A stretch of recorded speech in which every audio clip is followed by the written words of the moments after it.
In a world constantly demanding your attention, moving faster than ever, and urging you to keep up at all costs, there's something quietly powerful about stepping back, slowing down, and choosing to live deliberately.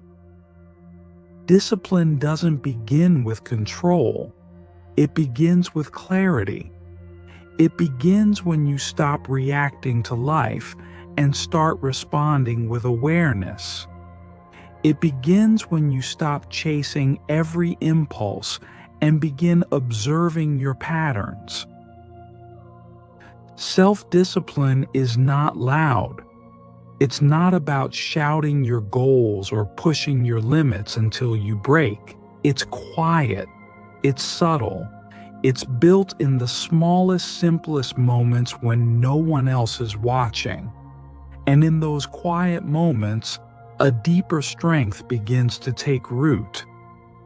Before we can influence anything or anyone in our outer world, we must first learn to lead ourselves.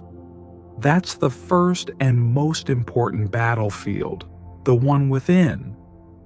You cannot lead your life effectively if you don't understand yourself.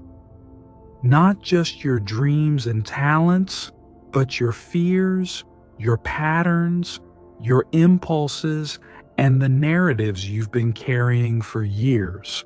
Most people spend their lives reacting to pressure, to criticism, to discomfort, to the opinions of others. But if you never pause to understand why you respond the way you do, you'll always be at the mercy of your own unconscious habits.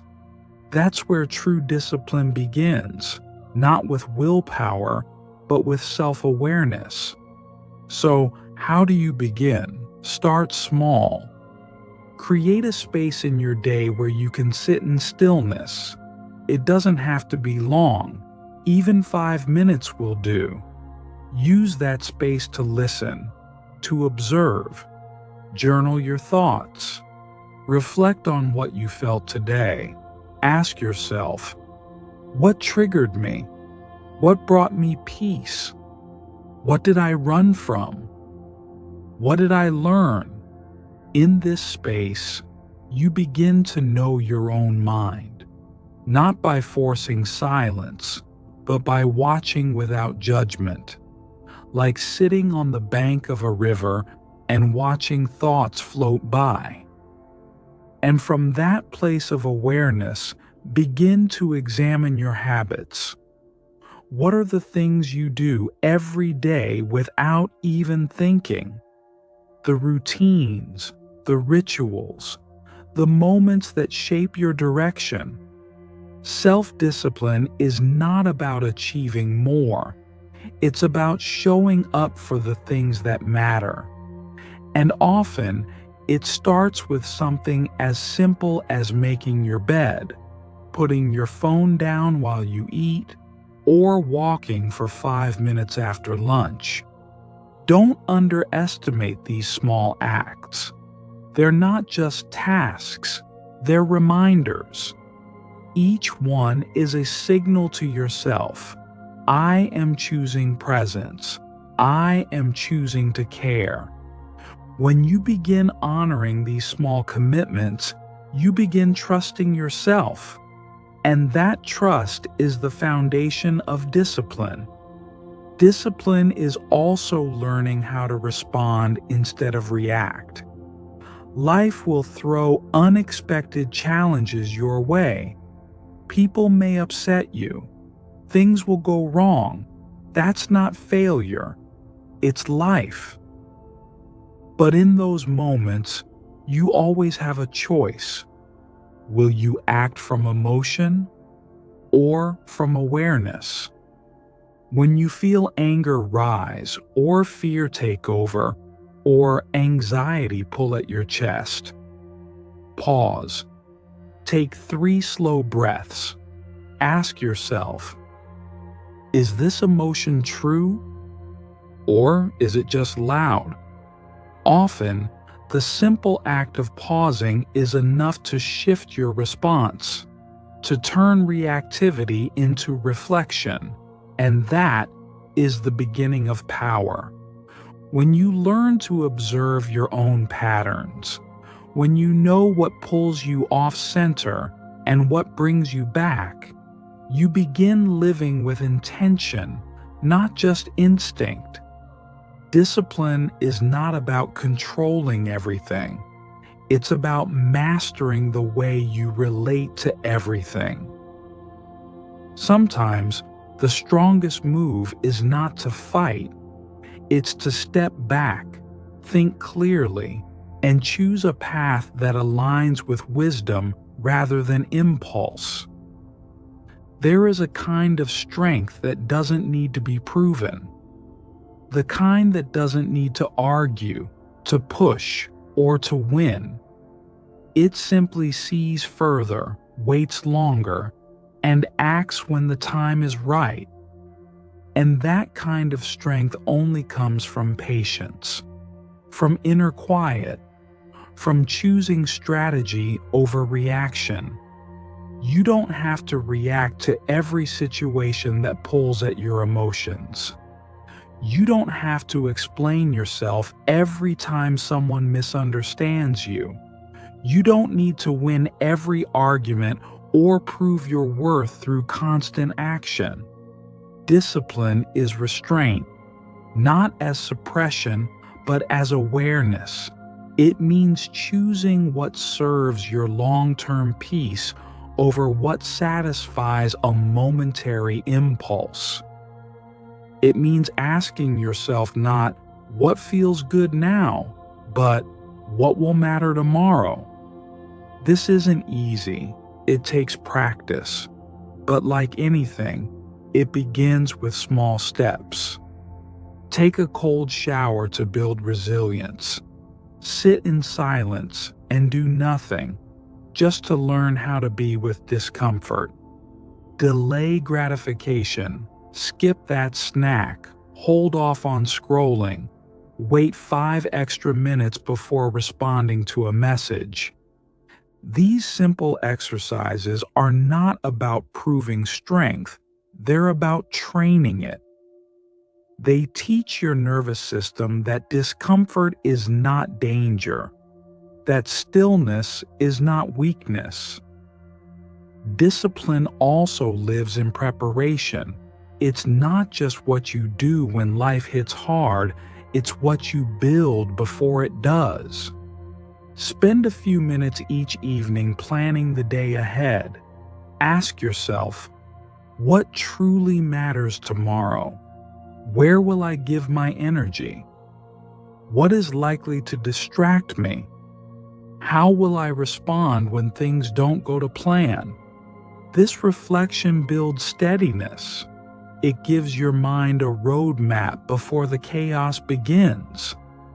And just as important as planning is protecting your environment. If your phone pulls you into distraction, put it out of sight.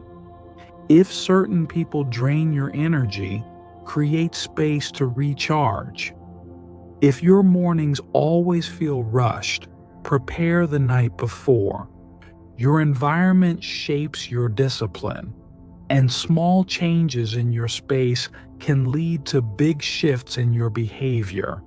Now, there's another form of discipline that's often overlooked: the discipline of discretion. Not everything needs to be shared. Not every idea is ready to be exposed. Not every feeling needs to be explained. There is wisdom in privacy. There is protection in silence. Sometimes, the most disciplined thing you can do is keep your dreams to yourself, at least until they've had time to grow strong. When something is still forming, it's fragile. The opinions of others can shake it. Doubt can dissolve it. So protect your inner world. Don't hide from people, but know who has earned access to your deeper truth. This isn't about secrecy. It's about stewardship. It's about knowing when to speak and when to wait. Discipline is not only doing more, it's often doing less. Less explaining, less proving, less chasing, less noise. And in this quieter space, a stronger self begins to emerge. Lastly, discipline is adaptability. Life is unpredictable. No matter how well you prepare, things will shift. Plans will fail. Energy will fade. People will surprise you. But like water, you can learn to flow around obstacles. You can bend without breaking. You can stay committed to your direction, even if your path changes. If your morning routine falls apart, do what you can later in the day. If a plan changes, find the next best option. If you're tired, offer yourself grace, but still show up in some small way. Discipline is not rigidity. It's movement with purpose.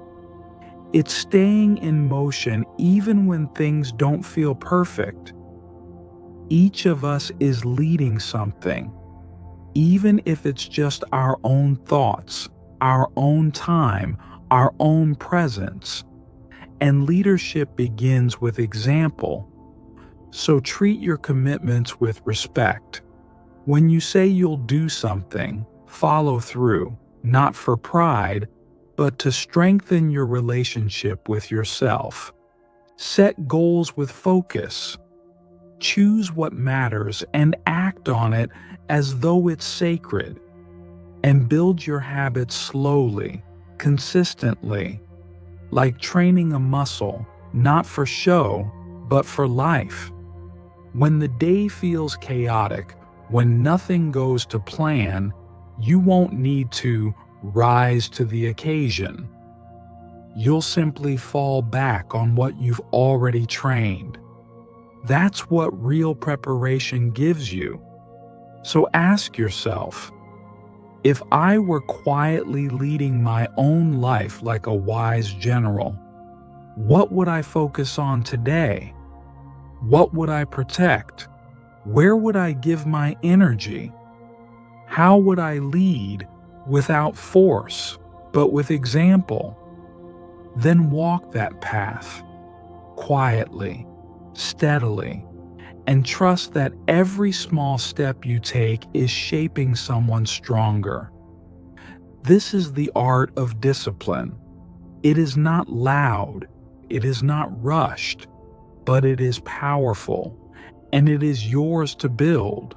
One choice, one breath, one day at a time.